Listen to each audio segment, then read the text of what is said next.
Eu quero começar esse vídeo hoje combinando uma coisa com você.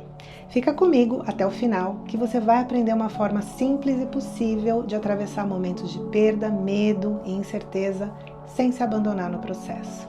E eu sei que isso é super importante porque em algum momento da vida todo mundo passa por fases em que parece que o chão some e a gente perde completamente o rumo. Eu sou a Val Rittes, especialista em desenvolvimento e transformação pessoal, e tudo que eu compartilho aqui vem da minha própria travessia, não só do que eu estudei, mas do que eu vivi. E no vídeo anterior, eu te contei como eu comecei a desmontar os meus sabotadores por dentro. E hoje eu quero te contar o que aconteceu quando a vida me testou de verdade. Porque a vida não testa a gente só nos treinos, né? Ela testa quando o chão desaparece, quando tudo parece perdido. E foi exatamente isso que aconteceu comigo. Depois de 2 anos estudando no Canadá, eu me graduei e voltei para o Brasil no início de 2019.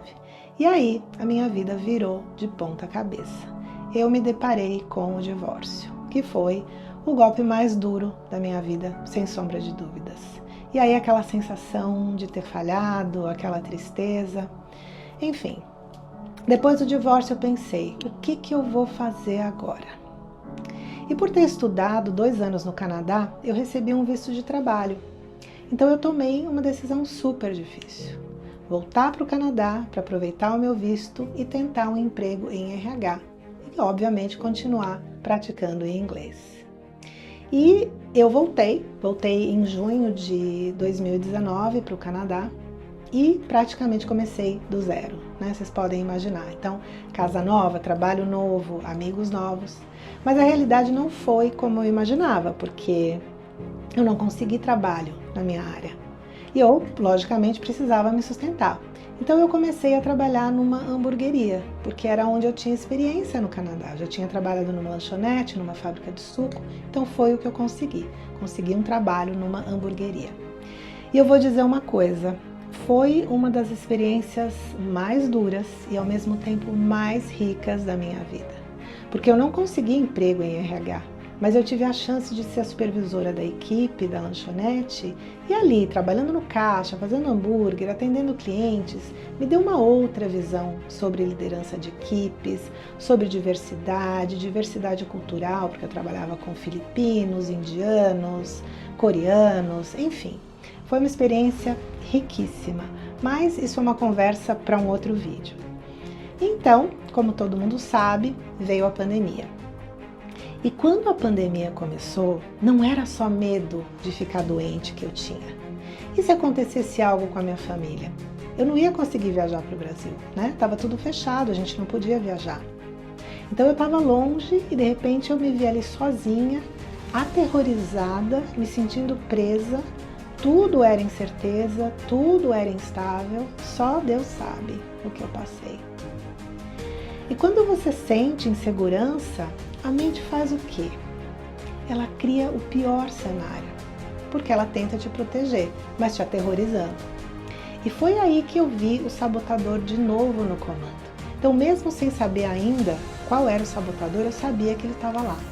Eu lembro de noites em que eu deitava super cansada, com sono, mas a cabeça não parava, eu não conseguia dormir, porque vinham as vozes na minha mente, né, dizendo, isso foi um erro ter voltado, ter recomeçado, insistido. E o mais perigoso naquelas situações não era a tristeza, só a tristeza que eu sentia, era quando aquelas frases começavam a parecer verdade. E eu tenho certeza que você já passou por momentos assim, não é mesmo? Vou te pedir, coloca aqui nos comentários, qual é a frase que mais aparece na sua cabeça quando tudo parece sem rumo? Escreve aqui para nós, vamos compartilhar isso, porque quando a gente coloca para fora, quando a gente nomeia a voz que está dominando, a gente começa a tirar o poder dela. E eu vou te contar a minha micro vitória. Ela não foi grande, mas ela foi decisiva. Então, além de reconhecer que o sabotador estava presente, eu usei uma técnica que eu já trabalhava com os meus clientes no Brasil. Uma coisa super simples, mas muito poderosa, que é a respiração. Pois é, aquele período foi a respiração que me devolveu o mínimo de chão para eu não afundar. E eu chamo isso de respiração para voltar para o corpo. Porque quando o sabotador te pega, ele te arranca do presente, te joga no passado, no futuro, te joga no medo, sempre no pior cenário. E o primeiro passo não é convencer a mente a parar de pensar naquilo, mas é regular o corpo. Então eu fazia assim, eu inspirava contando até 4, segurava contando até 4 e soltava o ar devagar contando até 6. Então eu repetia isso mais ou menos por 2 a 3 minutos. Então inspirava, segurava e soltava. E enquanto eu soltava o ar, eu repetia uma frase bem simples. Eu repetia, eu não controlo tudo, mas eu escolho como eu me sinto. Eu escolho não pensar no pior. E era como um mantra para mim. E isso não apagava o problema, mas diminuía o caos dentro da minha cabeça. E quando o caos baixa, a coragem aparece. E foi ali que eu entendi outra coisa super importante. Eu não precisava ter certeza de que tudo ia dar certo para continuar. Eu só precisava focar em não me abandonar. Porque existem fases da vida em que você realmente não sabe o que vai acontecer. E nessas fases, o seu poder não está em resolver tudo.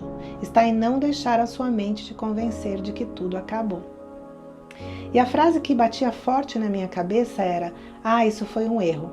Mas a verdade era outra. Era só medo tentando me proteger do jeito errado. E eu continuei. Não porque eu fosse forte o tempo todo, não era isso, mas porque eu aprendi a voltar para o meu centro, uma respiração de cada vez. E tem uma outra coisa importante aqui. Naquela época eu sentia a autossabotagem, mas eu não sabia exatamente qual voz estava no comando. E quando você não sabe qual sabotador te domina, você luta no escuro. Então, o meu objetivo aqui é te ajudar a identificar qual é a sua voz sabotadora para você parar de achar que o problema é você. E se você está vivendo uma fase em que parece que não tem saída, eu quero te deixar uma mensagem. Coragem não é ausência de medo. Coragem é continuar mesmo com medo, sem se abandonar. E se esse vídeo fez sentido para você, deixa o seu like, ativa o sininho e me segue por aqui. Porque essa história continua e eu quero te ajudar a enxergar o seu poder interno, que talvez esteja aí escondido atrás da voz do seu sabotador. Muito obrigada, um abraço.